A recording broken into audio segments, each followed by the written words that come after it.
Boom. Hello, folks. I'm Ernie Pack.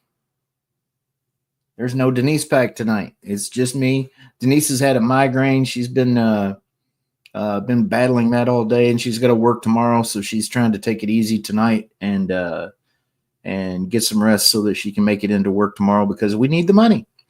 But we have a guest tonight, or I have a guest tonight that happens to be someone we met. Golly, probably 5 years ago now, when we I think it was about 5 years ago when we first investigated Ashmore Estates. We need to get back to Ashmore. Ashmore, for those of you who don't know, it's located in, I believe it's Ashmore, Illinois. I believe that is the name of the town. And it is an amazing location. It's been featured on some television shows. A lot of the bigger name YouTubers have been there. It's one of the best places that we've been. It's definitely one of our favorites. Place I highly recommend. And tonight, my guest is Robbin Terry, the owner of Ashmore Estates, who's one of the best people in the paranormal.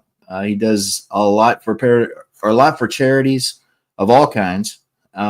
Someone in the paranormal community needs help, needs a fundraiser. Robbin's always willing to offer what he can in his facility to help out with that. So anyway, without further ado, let's bring him on. There he is. Oh, they didn't wake me up now. So how you doing, brother? I'm doing okay. Sorry to hear about Denise, and I think I had that effect on people. It's like make them sick sometimes, so that's not a surprise. Yeah. She's she's a sick person. She's telling me she's over here producing from the bedroom. Obviously, she told me in the chat to bring the comments up, so I'm gonna go through here and start. You brings up that's good. Yeah. But anyway, so how are things going with Ashmore Estates? I know it's you've been doing a lot of renovations since you bought it, and what's the latest, man? It's going good. Yeah, I've had it. It'll be 11 years in May, and so it's been a while. And we just kind of keep going. And I mean, I guess my latest and biggest venture that we've done is we put in an outhouse. So that's a good thing. Yeah, I mean, what was happening is that every time the weather, which we got to shut the water off tomorrow. It's supposed to be down to 30s next weekend and all, and we can't. I mean, our water doesn't. We have no heat in the building, so we have to turn the water off and on. And so I thought, we were charging, because this is what they charged us, $135 a weekend to bring a portable toilet out there. And I thought, and the problem then is like, we were always guessing with the weather. It's like, what's it going to be? Can we do this? Can't we do this? Are we going to be out of the water? So I'm like, I get tired of that. So I'm like, if we had an outhouse out there, that would take care of that problem. Exactly. So, and I like to do things a little bit different sometimes. So I built an outhouse that you could have a small party in there. I mean, I know how girls have a tendency to always go and congregate couples when they go to the bathrooms. It's like, I can't figure that out. Somebody's got to explain that to me.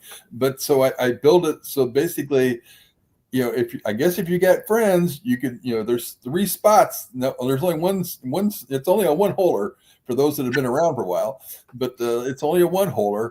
But at the same time, there's 2 additional seating areas in the outhouse that can be used. So nice. So, but yeah, but then you have a bachelorette party in there, I guess. Yeah. And, then I said, well, it's a little cold. I mean, Terry Mosby used to always complain about the portable toilet we had that we'd get out there because, she helps me out the building. But there was a couple times she had to brush the snow out of the porta potty so she could get into it. So I decided to do this a little different. We've added heat.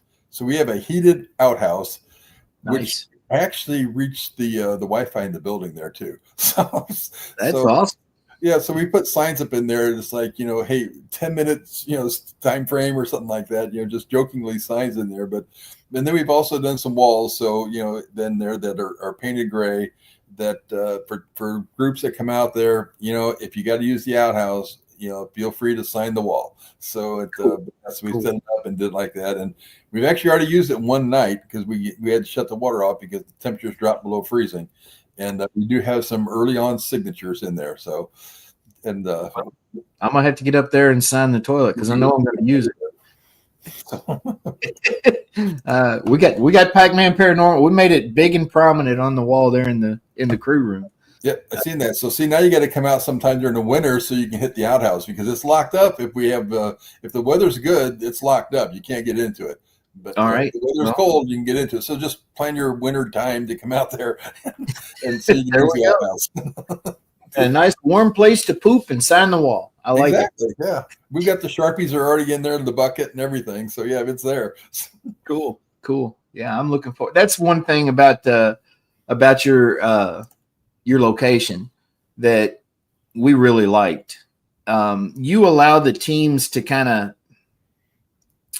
I don't want to say take ownership, but take ownership in a way of the building. I mean, when you have your cleanups, teams have plaques on the wall, that this room cleaned by Riverbend Paranormal, for example, or whatever, and that kind of thing. And that's unique. I mean, you don't see that at a lot of locations. Now, we tried to, being involved with paranormal for almost 20 years myself, when I bought Ashmore, I thought, what can I do out here to make it right? And so I started thinking about everything that I didn't like about locations and see if I can make it different here. And so, the first thing I did when I bought Ashmore, the guy that had it before me said, well, on the second floor, he's like, that's where we always had the team set up right there at the inertia station. And I'm like, you've never carried equipment in because he wasn't into the paranormal. I'm like, I sometimes used to take a trailer with me with all my cases and everything. I'm like, no, I need the ground floor. So we set the team room up in there and did that. Well, and then when I set the team room up, I thought, it kind of sucks to have to run wires to, the second floor and third floor and all those upstairs and all like that. So we ran wires. So I ran BNC cable wires to, I've got 4 wires on each floor. So you could hook up 4 different cameras on each floor. And then I had a friend of mine came out there one time and said, he's like, oh man, he's like, these are BNC. He's like, I've got Ethernet cables on my cameras. I'm like, oh, so Amazon I went and ordered the wires. And so we've got Ethernet and or BNC cables. Pick one, you can use that. So we've got those out there and, on each floor. And I'm actually working on doing a system for, I'm hoping, I wanted to do it by now, but I haven't had a chance to. It's been busy, but the first floor and the second floor, I've got set. Now I got to get the third floor. But what I'm going to do is I'm setting it up so that you'll be able to basically take about a 25-foot lead Ethernet cable and plug it into a little box I've got on the wall in different places in the floor. And you'll be able to basically move your cameras anywhere in there. And it goes back to our team room area. And so instead of having to run all these cables everywhere, it's like, and I've got the cables already. So, you don't have to worry about buying the cables. I already got those and those are out there. And you'll just be able to pop the cameras. And we're actually going to have the cameras out there. They're going to be hooked on tripods. And we're going to have a DVR system out there. So teams that don't have a DVR system will be able to come and use ours. And, I don't get caught up in that charge thing. If they don't have it's like a thumb drive or something like that to dump that on, we'll probably have those available and charge whatever they cost me is what we'll charge them. But that's awesome. That's just something we're going to do. And hopefully I'll have that. That's kind of my winter project because I've got each of those little boxes. I figured out the other day I've got about 300 wires I got to hook up. So I got to go out there and do that. And that'll be my winter project this year. Nice. Well, when you get bored, I've got some projects around here that require electrical that Denise could give you direction on, I'm sure. But Damien asks, and this might be hard to tell because you've been working on the place since you bought it. Did your work activity stir up more activity? I think that it has sometimes, but in fact, when I first bought it in May of 2014, I was out there, and I always tell people that know me, I'm as sensitive as a rock. I mean, I don't get any feelings from being anywhere, anything like that at all. They pretty much have to hit me upside the head before I realize that they're there. Mm-hmm. But when I was hooking up electrical in there, and back in May of 2014, there was something on the third floor outside by the nurse's station that didn't want me in that building. Really? it kept, I mean, I was hooking up, running wires and doing all this, and it pretty much it kept saying, you need to leave. And I kind of basically make it a sample of it with, it's kind of like going to a party and you walk in and everybody looks at you like, why the hell is he here? And that's kind of the way I felt while I was up there that day. It's like they're looking at me like, why is he here? We don't want him here. And so I pretty much, after about probably an hour or 2 hours of this, I finally said, if you guys are having a party and I'm not invited, no problem, I'll take off. And I left. And back then, I'm calling my wife, and so Ashley, she's in the other room too. So I got to watch that. She might hit me in the head. But, she could actually come in there and do it, couldn't she? But yeah, so I called my wife and told her, I said, hey, and I'm headed down to Menards to pick up some material, and she's like, it's like 2:00. And I'm like, yeah, there's something doesn't want me there. And so I left, but I haven't had any issues like that since whatsoever. I mean, I think at that time it was like the week after I bought it. And I think there's a lot of times people, and I'm talking about people, the spirits in the building, I kind of refer to them as people. I think that they were looking at that and saying, what's he doing? Because there's a couple guys, I had a guy out there that day that I'm lucky I'm not in prison right now, because this guy walked out and wanted to give me a bid on demoing the building, because we were tearing everything out of there. We were doing stuff. And he's like, hey, I thought I'd come out here and see about giving you a price on demoing the building. I'm like, what are you talking about? He's like, well, I figure that's what you're doing. You're tearing it down, aren't you? I'm like, no, and you need to leave. And he's like, well, it really needs to be torn down. I'm like, no, you need to leave. And I was getting madder and madder. And I finally just told him, I said, that door you came in, you need to go out of it. And he left, and I haven't seen him since. But yeah, it's, it was, when you got that place was a mess. I mean, I've got pictures on our Facebook page and people that had been there.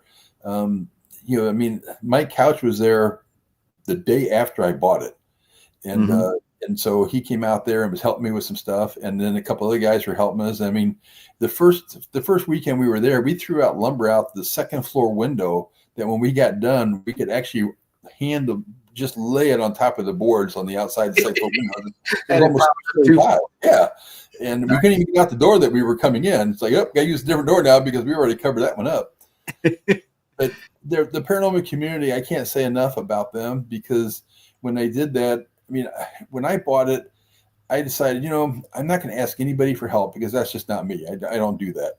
But I had people, I posted, it was kind of fun because it was a Friday afternoon. I posted a picture of me, or posted a picture of Ashmore Estates, and said, hey, the only thing better than owning one haunted location is owning two. And I had a picture of that, and my phone blew up because we didn't really tell anybody we were buying it. I think there was about a dozen people that knew it, because I'm like, I'm just going to keep this quiet before this, blows up. So, but yeah, the phone went crazy, and then people started asking about wanting to come out and help. So I'm like, okay. And I mean, it was incredible. We were hoping to get a roof on it by September. I bought it in May. I was hoping by September I could get a roof on the building, because there was no roof on it when I bought it.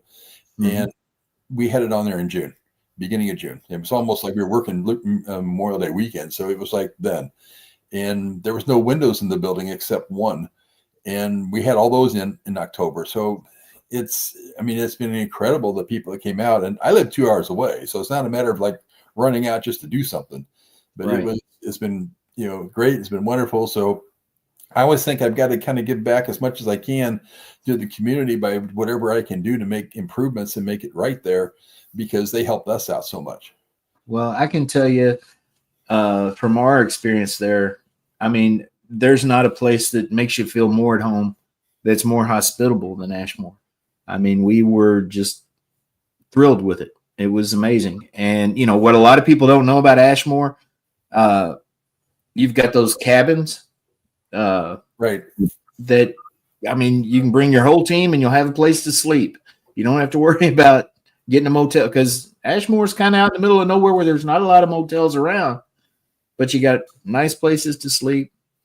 Everything about it was just very welcoming and awesome. And I mean, you continue to make improvements to make it better for when you have. I mean, it's a place big enough and set up well for events and public events and things like that. And it's just, I don't know. I really like Ashmore. If you can't tell, I like me some Ashmore. You know? That's like this year. I've never liked the rock driveway out there because it just looks messy. So I thought, I'm gonna check it out. So I decided to put blacktop out there. So we blacktop where the driveway is out there, and I contacted the firm, and I was hoping. I thought, this is about a $10,000 job. Yeah, I was about 50% off. It was like they were up over 15, and we actually negotiated. And I got it down to 15,000. But yeah, so we dumped 15 grand just putting blacktop in the parking lot. But it's so much nicer now to drive in there and not have the rock stuff and all. I mean, most people don't realize it, or don't recognize, or don't notice it probably, but I do. Yeah. I mean, I like it there, and I saw one of your questions popped up about if we were open year round. And we do keep it open when people want to come out there. I always tell them that you realize there's no heat in the building. It means there's no water in the building. And now, before it was like our invoices we sent out, you had to buy a portable toilet, but you don't have to do that now. But the bunkhouses are heated, and we have the tea room that's heated to a degree because it has 2 outside walls. And I always tell people, when you go in there, get warm and then get out, because your body temperature is going to start dropping a little bit, because it's not like walking into 75-degree temperature or 70 degrees. It's probably 60, 61 or something like that in there. Yeah.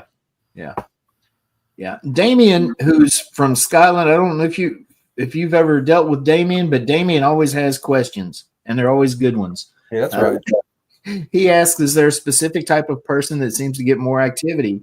Like a male, female, young, old, police, doctor, etc. I know there's a lot of police and medical people that are paranormal investigators for some reason. I've noticed that over the years.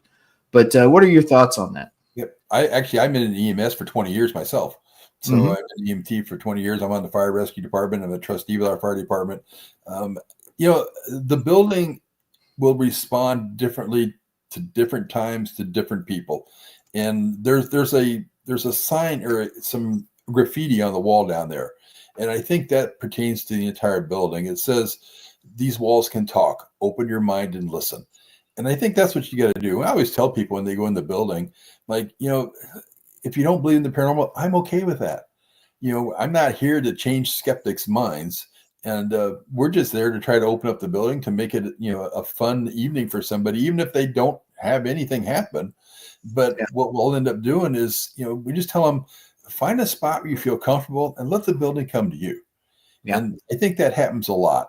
And the building will respond depending on your attitude when you're there. And I mean, if you walk in and, everything's like, I don't believe this, there's nothing about this. I mean, look at yourself. I mean, if you walked into some place and I don't believe in any of this stuff whatsoever, the salesman is probably going to walk away from you.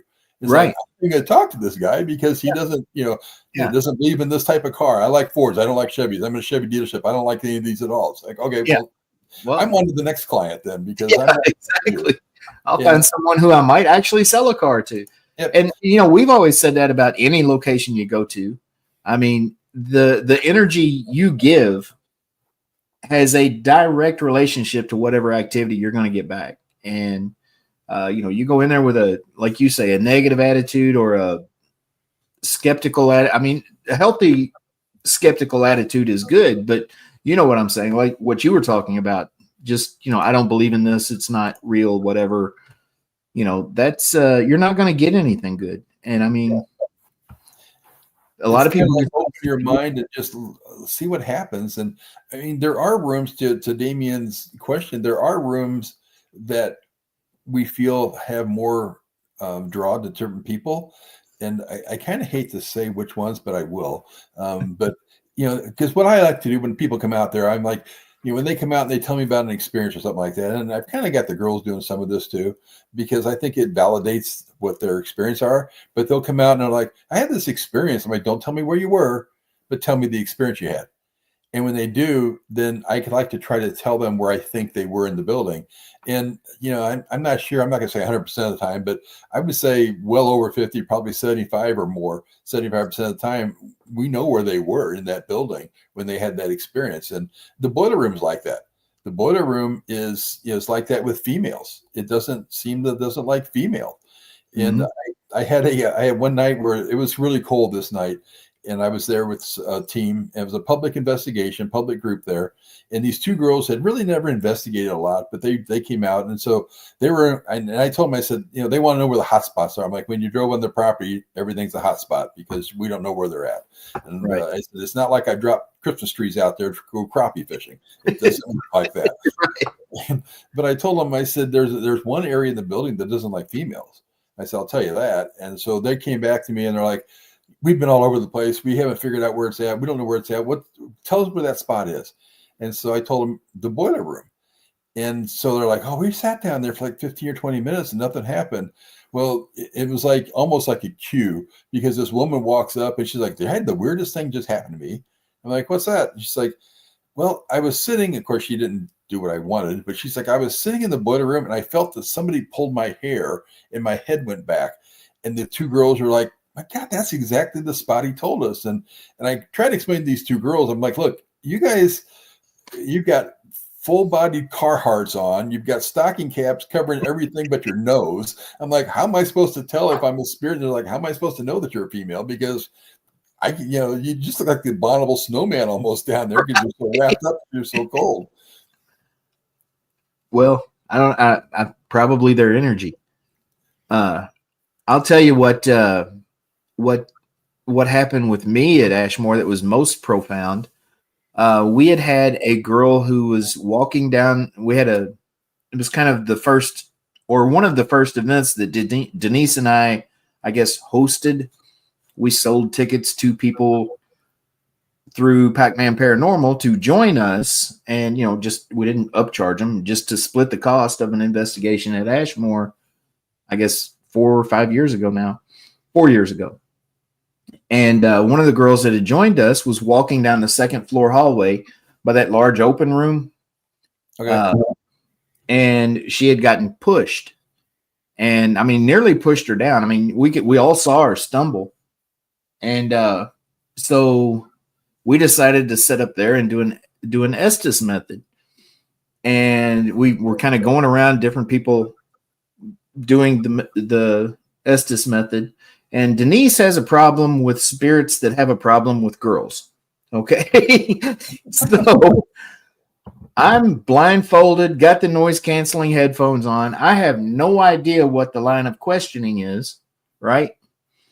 But we were getting some pertinent responses to what Denise was saying, apparently, and is what I understand afterwards. And my back started burning. Okay, classic. And I got up, I took the blindfold off. Everybody's gone. And, I'm trying to look at my back and I'm like, hey. And they had gone on down the hall because they had heard what sounded like a door close or something down the hall. And they came back in there.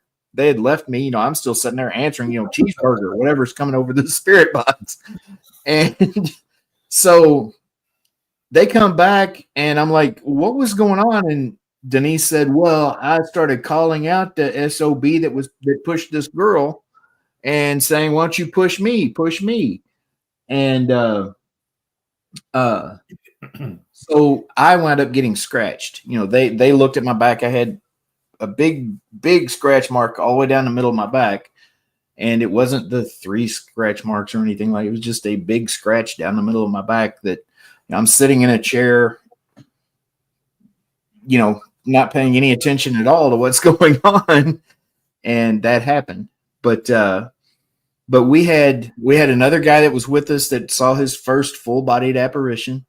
And that was, I think, 3rd floor hallway that we all chased down the steps. Because we all saw it. And it went into the stairwell and went down. And so I went down to the other end of the other stairwell and went down, tried to meet it. Couldn't find it. And so it was a very active night for it. We had a lot of things going on. We got some good EVPs. We had just activity from the time we got there till the time we left, actually one of the groups did stay in one of the cabins, or they went out there and slept for a little bit in one of the cabins and said they had activity out there. We've had that happen quite a bit.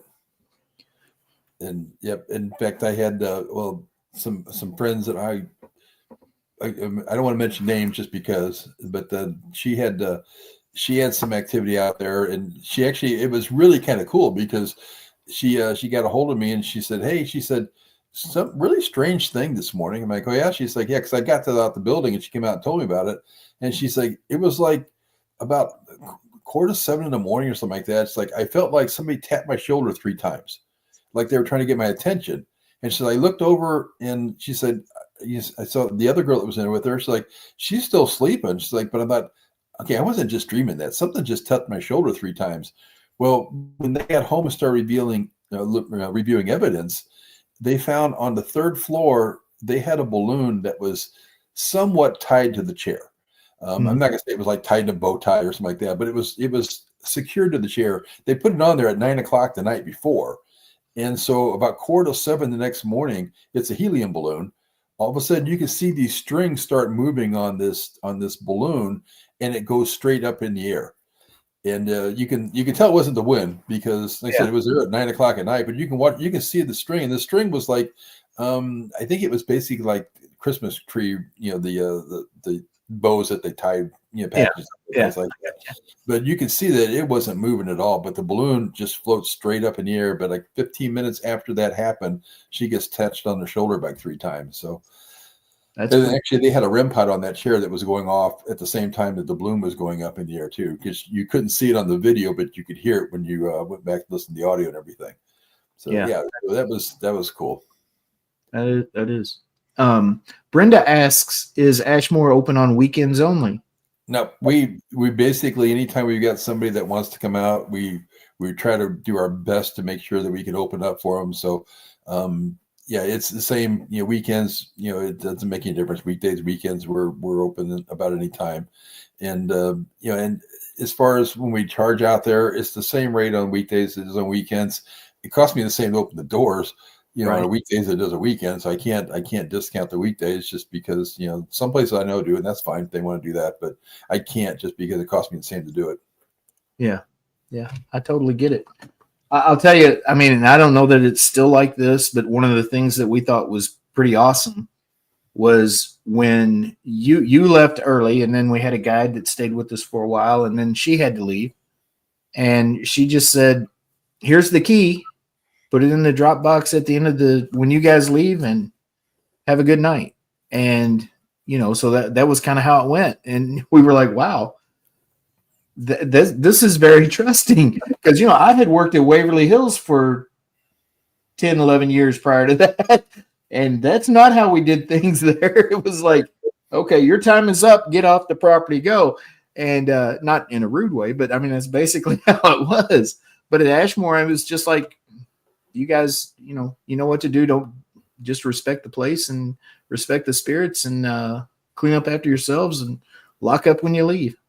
Yeah, I mean, right tonight we've got a group that's over there that came in there. They got about 6:45. They were tired from the trip, so they decided to do a crash in the bunkhouse for a little bit before they started investigating. And so Ashley opened up everything, got everything ready for them, and basically gave them that same key, to the padlock on the doors and everything, and said, "If you need me," because I built a house on the property a couple years ago. So she's over at the house. If they need her, they got her phone number. They can call her.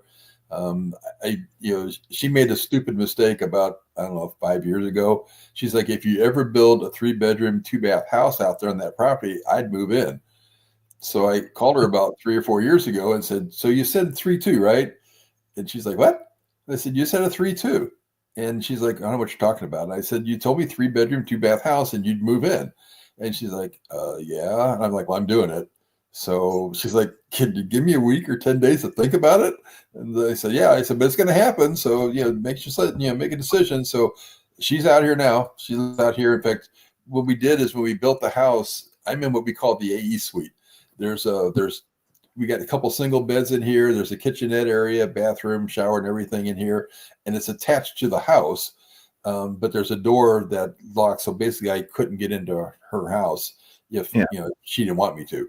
Right. although I got the keys, so I can do it anyway. So, but, at the same time, so yes, we've done that, and it just makes it easier when we've got like our, somebody from our group that's running the investigation for us.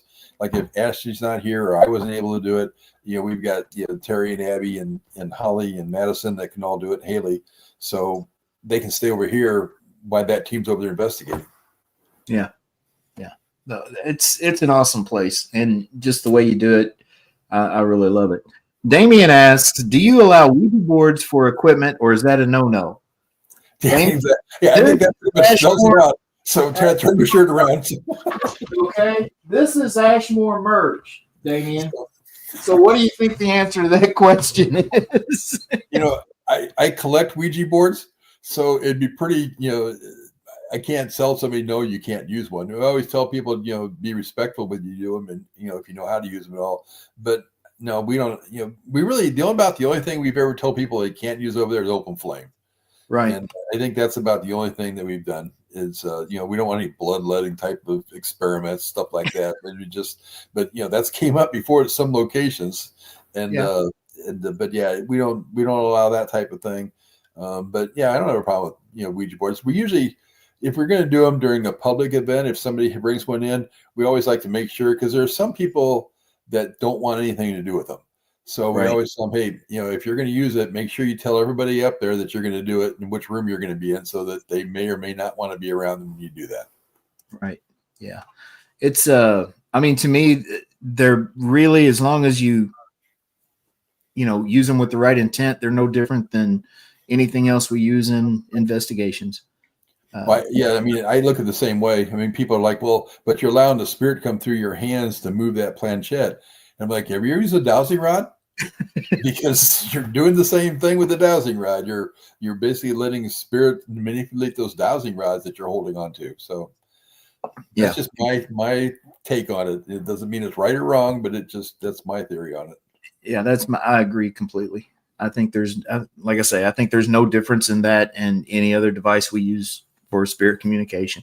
I mean, the Estes method, you're basically speaking for them. You're allowing them to use your voice. There's a lot of methods and investigative techniques and tools that we use that you basically do the same thing. So I don't know. I've never had a problem with it, but I know a lot of locations do. Yep. Yeah, a lot of them do, and and a lot of individuals have problems with them. But yeah, I'm okay with them. Yeah. Way up here. Up earlier, Lisa Witt had asked, what's been your most profound experience since you bought Ashmore? Probably a couple of them, actually. And it happened pretty much when I was working on the place and everything. I was down, and these are all actually all during the day. Mm-hmm. And because when I'm there in the building, I usually start working, I mean, not so much now because there's teams in here a lot of times, but I usually start working maybe 7 a.m. or something like that, maybe a little bit earlier. And I was in there one afternoon. We were cleaning out the boiler room area. And as we're walking out, I had told there was 2 girls down there with me. And as we were walking out from cleaning it up, and it's like probably at 2:30 on a Sunday afternoon, if I remember right. And how when you step on your shoelace on your shoe and your foot stops? And that's what I said. Hey, I said, let me tie my shoelaces because my foot, I said, before we walk up these stairs. And I looked down like my shoes are both tied. Like something just stopped my foot from moving. So it was, just kind of weird because I just kind of wandered off and had that happen. And then I was actually on the 3rd floor one day. We had a real pigeon problem because when I bought the building, there was no windows. They were all gone. And there was like about 83 openings in the building. But when I was up there trying to get rid of the pigeons on the 3rd floor, and I had a pellet gun up there because they just didn't want to, you open the windows and like, fly, pigeon, fly. That didn't happen. Sit there and laugh at you. Yeah. Yeah, pretty much. And so I was up there on the 3rd floor and I heard footsteps coming up the stairway. And I was the only one in the building that I knew of. And I'm like, listen. And then I heard somebody say, he's up shooting pigeons. And so I walked over the stairs and yelled down the stairs and asked who's down there. And there was like nobody answered. So I walked down on the 1st floor to the front door. And Dave, who was living out here at the time, I told him, hey, I said, who are you talking to in the building? And he's like, nobody. I said, I sat in here ever since you went in to make sure nobody wandered through since you were, shooting pigeons. And I'm like, but I heard somebody on the back stairs asking me if I was shooting pigeons. He's like, wasn't me. He said, yep, I've been out here. So that was bizarre. But I'm one that when I have experiences in the building, I don't go out and run out to Facebook and post it or something like that. I may tell some close friends or something like that, but I kind of think as a venue owner, when you do stuff like that, you're basically trying to self promote your building. And Right. I'd rather sit there, and I do the same thing when I go to conventions or conferences when we sit up and people come over. So is this building haunted? And I'm like, I let you decide yourself. And I Yeah. said, but here's Ernie Pack and Denise Pack. And I said, and there's other people here. Go ask them what they think, and I'll let them decide for you. And Right. I think it's just like that way you get somebody that's, just somebody that's not involved with the building and let them ask it. Right. I agree. I mean, our house, I'm sure you've heard us talk about our house. And we have opened up some Friday night openings for people to come and book the house because so many people have asked. We have activity here daily. I mean, if we ran out and posted about it and talked about it every time something happened, no one would believe it. I mean, probably don't believe half the stuff that we talk about anyway, but it's been documented. Yep. And then they go, well, here they go again. Yeah, exactly. Like Denise says, we try to push Fort Duffield when we go on podcasts and, when we're guests on podcasts and things like that. We've got a location right over the road, right across the road here, Fort Duffield, that we're trying to promote. It's a new location. We're trying to get it out there in the community, get it known. Very active, nice location. But people know it's us. They know we live here. They want to talk about the house. I mean, we spend the whole podcast talking about what's going on here at the house. And it gets old sometimes. Yeah, I've kind of ran into that situation because I live in an old movie theater. I built a house inside a movie theater, and we had an encounter with John Wayne Gacy at the building. And so when people wanted to come up and investigate and everything, and we were doing them, before we had that encounter, and we were donating money to charity. But then when that all started, I ran into some personal health issues with my heart. When people are starting to investigate and ask about Gacy, so we shut it down. We don't do them anymore. Mm-hmm. I get that. Damien says, do you have period trigger objects there, or is the activity based on the land, or is it based on when it was a poorhouse and all the different things it was over time?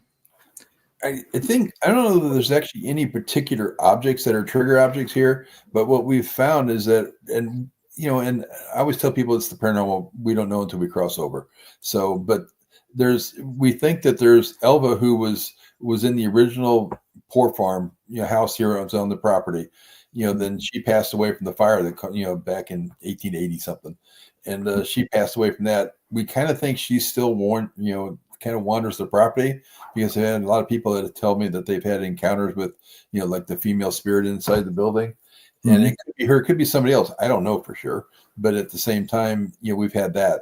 When we built the house on top of the workshop area that they had out here during the hospital and the poor farm areas out here.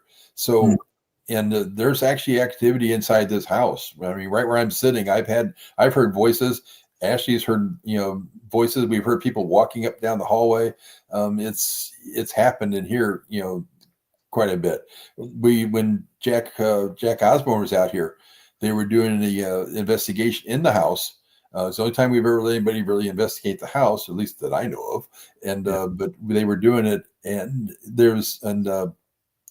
just lost his name, but Jason Mewes, he was asking questions, and he asked the question. He's like, bottom line, is Ashley safe at the Ashmore Estates? And there's a voice that I caught on my security camera and said, yes, she is. And I had their audio guy listen to it, and he's like, I don't have that. He said, but it's not us. I know that. So, but yeah, so that was kind of weird. So we had activity here when we built the house. We were stirring up a lot of activity because the property that was here, the building that was here was gone. It had been raised years ago, but we built right on top of where it was. And I think that might have, we might have provoked some activity from building the house here. But there was like 20 some buildings on this property. So that's why I think you have so much activity anywhere on the property, Right. because there's so many buildings. There are people wandering around the property all the time. Yeah. They're out here when they're working the pork farm. So Yeah. it's not unusual to have activity anywhere. Right. I totally get that. And I mean, a lot of locations are like that now. Like Waverly is down to one building. It was once a whole community up there, and the entire grounds up there from the moment you come through the gate, it's all haunted. And I'm sure it's the same with Ashmore and a lot of places like that. Yeah, I mean, there was almost 300 acres out here at one time. Yeah. Yeah. Yeah. I mean, the history of the place is kind of fascinating.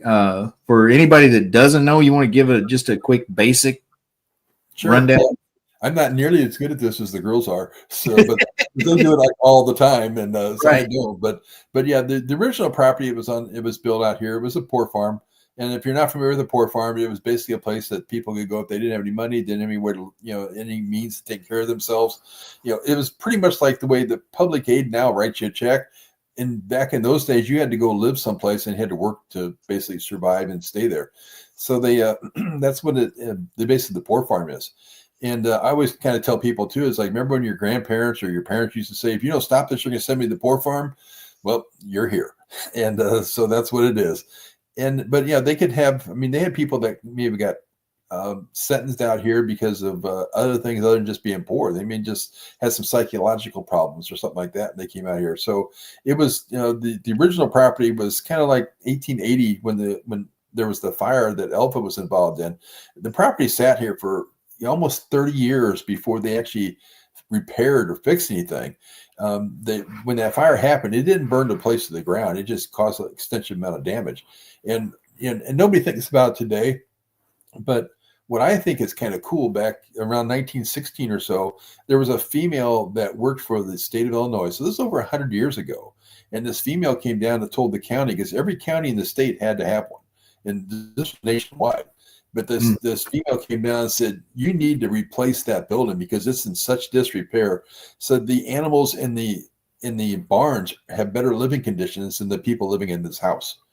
And I mean, they were living in their own feces. There was rats, mice, everything running all over the place all the time.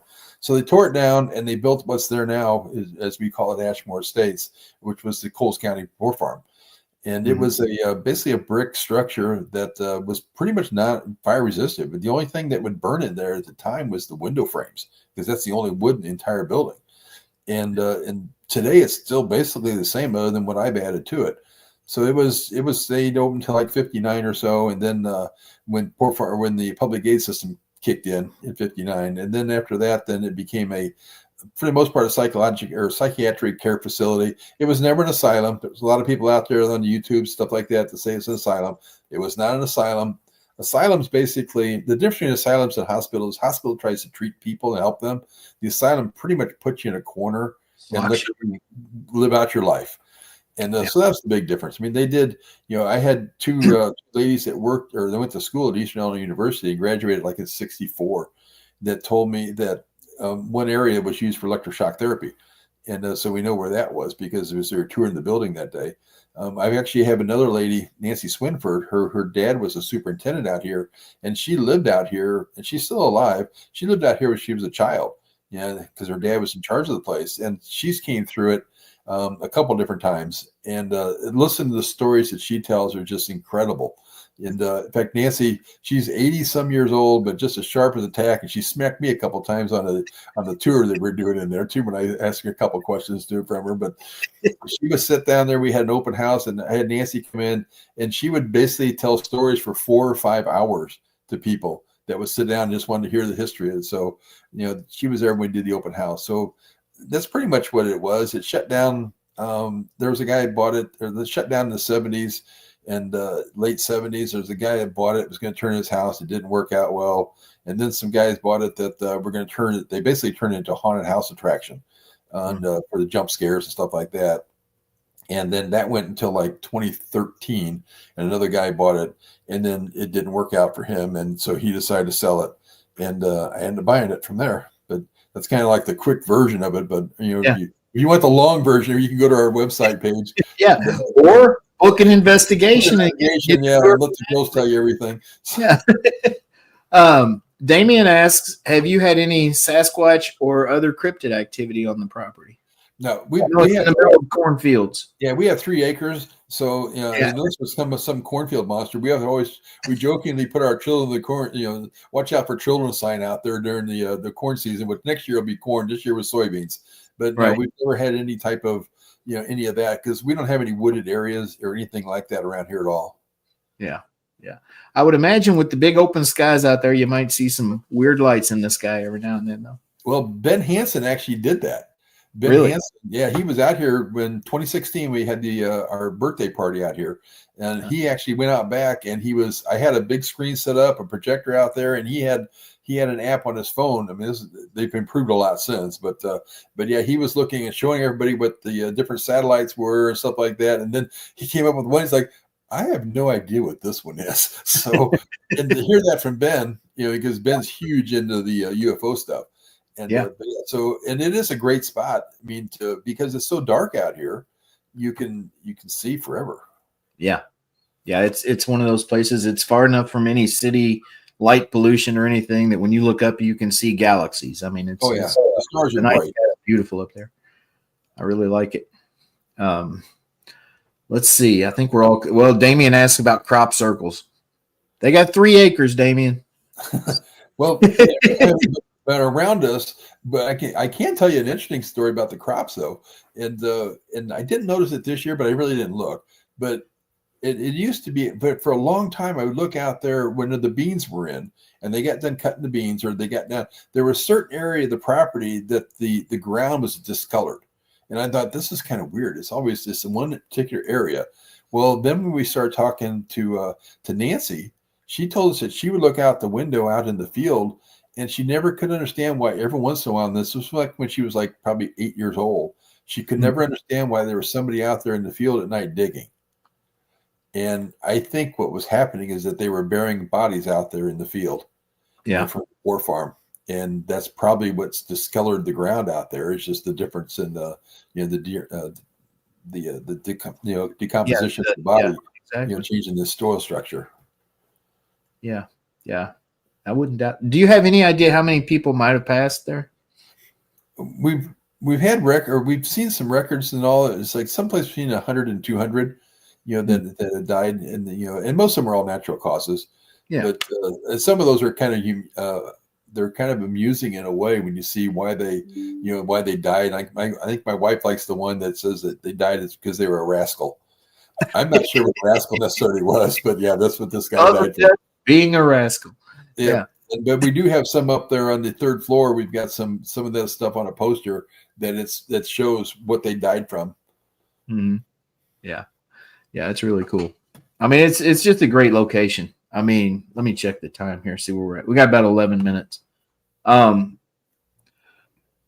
know that when we were at the Rock Island Roadhouse, you talked with Rob and Sarah about possibly doing a Get Haunted event up there, and hopefully we can make that happen down the road. But what all kinds of events are you guys open to up there? I know you've done a little bit of everything, and you don't upcharge for filming or anything either, do you?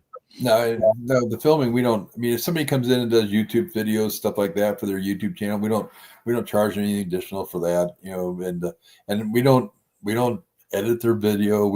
I don't even, we may watch it when it comes out, but I don't ask you to send me the video. Honestly, and nothing offensive towards the content creators and all they're doing it, but I don't have time or want to look at a bunch of videos, especially when you get some that look like the Blair Witch projects. And so, and it's like, no, my head, I got enough headaches as it is, let alone watching some of that stuff or taking time to watch it. But we entertain the idea that I come out there and have a good time with it and doing it and putting it out there. And we've seen some great stuff. One of the girls that helps us now is helping us because of her video. She and it's on our website. She's like, I think it's Whispers of Ashmore Estates, and I think that's what it is. I may be wrong, but she's got it up there. I put it up on our webpage because it's all about the history of the location. It has nothing to do with the paranormal side of things. It's all about the history, and it's just a great video to watch for history. Yeah, that's cool. Damien asks, do you have a site you want to visit but haven't yet? I know you own a location. You're a busy guy. You do a lot of events, and a lot of traveling, and you got a real life outside of all this. Do you have time to get out and investigate anymore? And if so, where would you like to go next? Yeah, I haven't had too much time to do anything. I mean, that's one thing that people talk about is like they love to own a location. I bought this one over 10 years ago. I bought a boat 11 years ago. The boat's been on the water one time because I'm too busy with it. So, but yeah, as far as other locations I'd like to go to, there's some that I haven't had a chance to, and they're just friends of mine, such as Malvern Manor, Villisca, with Josh and Johnny, those guys up there. I'd love to do it. There's one I'd like to investigate. So yeah, I'll tell you one that I like to investigate, and I have no idea that it's probably not haunted whatsoever, but I just think it'd be kind of cool to do it. And I don't know if anybody's ever done it. And it's open to the public. You can rent the place right now. You can get in there, and that's the Field of Dreams. Yeah. That house. And I think it'd be cool to go up there just for the sake of doing it, because I'm thinking in the back of my mind, I'm sitting here telling myself, I wonder if these ball players that have passed away would ever come back to that place. If they really would come. Yeah. So I thought, it'd be fun and it's an old barn. It's an old farmhouse anyway, but I thought that'd be kind of fun to do sometime, just to go up there and investigate that just for the heck of it. I mean, just to have a good time with it.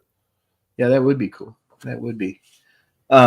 Denise is saying we're going to be booking soon. We're just broke right now.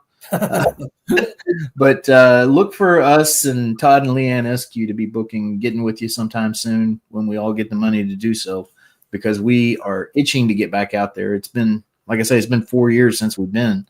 Sure. And it's definitely one of our favorite places. I mean, it along with Lake Shawnee Abandoned Amusement Park. I don't know if you've been out there. No, I haven't been there. It's an amazing place. I mean, there's a lot of really great locations out there, but I mean, in my opinion, there's not any ran any better than Ashmore Estates, or any more investigator friendly than Ashmore Estates. We try. We're always open to suggestions. That's not a problem. We always try to. It's like the guy with the Ethernet cables. I decide, okay, yeah, we'll get them. We'll put them in, and so we did it. Ran them on ran them on the 2 floors, but. Yeah, it's. I mean, I want people to enjoy themselves when they come here, so that's why we've done it. The bunkhouses are heated; they're air conditioned. We've got TVs in there. There's 4 beds in each one. The big one has 4 beds, pull-out couch, TVs on. There's like a 55-inch or 50-inch TV on the wall in there, and then actually a couple of cool things that we don't really tell anybody about too much. But the sofa in there and one of the chairs were owned by the attorney that represented John Wayne Gacy. That's cool. So I bought them off Karen. Side note right there. And I've had people that had experiences on it. They're like, I had an experience on this couch last night. I'm like, oh yeah. And they're like, has everybody ever questioned that or had that? I'm like, not that I necessarily know. I said, but the attorney representing Gacy owned that. And they're like, oh, wonderful. It's just sad on it, but the kind of experience I wanted to have right there. Yeah, exactly. Brenda asks, what's the closest airport to you? There's 3 of them actually that are, I don't want to say close, but Champaign, which is I think Willard Airport, is Champaign, Illinois. It's like 45 minutes. And then flying into Indianapolis or St. Louis. St. Louis and Indy are about the same, 2 hours to 2 hours and 15 minutes apart. Mm-hmm. Yeah. Yeah, I know it took us about 5 hours to drive up there from Louisville when we went. Well, you must have gone the wrong way then, because it really? should only be a 3-hour trip. So really? You must have got your directions from Christopher Booth, because he told me that when you were too. No telling what he was thinking. No, I don't. I mean, it was Denise's GPS. I'm blaming Denise. Oh, there you go. Yeah, pick on her and throw her under the bus when she can't be out there. Exactly. Yeah, she's down the hall. I'm sure she's probably be paranormal. Yeah. Yeah.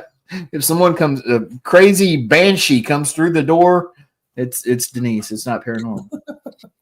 But no, and something I will tell anybody that's visiting Ashmore Estates: when you get to where you think you need gas, get it if you're going out there, because we were scared to death we were going to run out of gas when we came.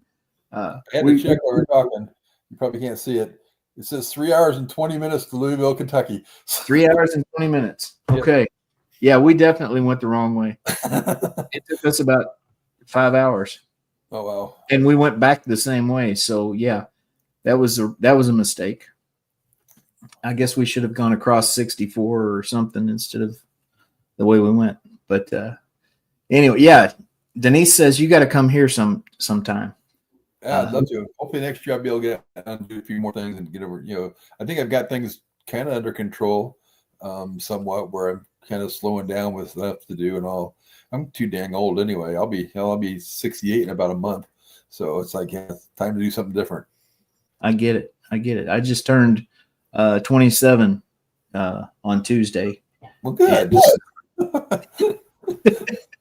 So yeah, I get it. But no, Robbin, I mean, it's always a pleasure talking to you. I mean, we ran into you. I think we talked to you for maybe 10 minutes that day that we came up there to investigate before you had to leave. And then the next time we saw you was at the premiere of the Sleepless Unrest video. And it's just every time we meet, it's like we're old friends or something. And yep. I'd like to keep it that way, brother, because I think you're a great guy. And really love your location. I know you do a lot of work with Mike Couch and do things with the Rhodes Hotel, and you do a lot of things for charity. Like I said, I mean, you work with autographs and God knows what else, Wounded Warriors, everything. What all do you do with charity? Quite a bit lately, because Crystal Couch up at Rhodes, she owns Rhodes now since Mike closed charity. Crystal ended up buying it from the charity. And, so we've been working on some projects up there and doing some things. So, which is kind of fun. She took my keys away from me a few years back when the charity actually paid me off on the money they borrowed so they could buy it. But I think she's kind of given me a little bit of a little slide, give me a break a little bit now anyway. So she'll let me come back to the property a little bit now anyway. Well, that's good. That's good. That's another place. We have not been to Rhodes yet, and hear a lot of good things. 2.5 hours from here. Well, we need to get up. How far is it from Louisville? Your way or my way? Your way. So you're probably because in Louisville to Indy, it's about an hour or so, isn't it? It's about what is it, Denise? You used to drive to Indy twice a week. What is it? Maybe an hour and a half. It's like 145 miles, so probably close to 2 hours. Yeah. So then Rhodes is about an hour or so from Indy. Okay, so about 3. It's about 5 hour trips. Yeah, but it sounds like about a 5 hour trip. Actually, we stop and eat anywhere we go on the way anywhere we go, so that added to it. And then Denise pees a lot, so that's what adds to the travel. But Robbin, it's been great having you, brother. We got another show coming on after ours, so everyone watching the Get Haunted Network, stay tuned for the 7-week chakra. And Robbin, I'll be talking to you soon, brother. Sounds good.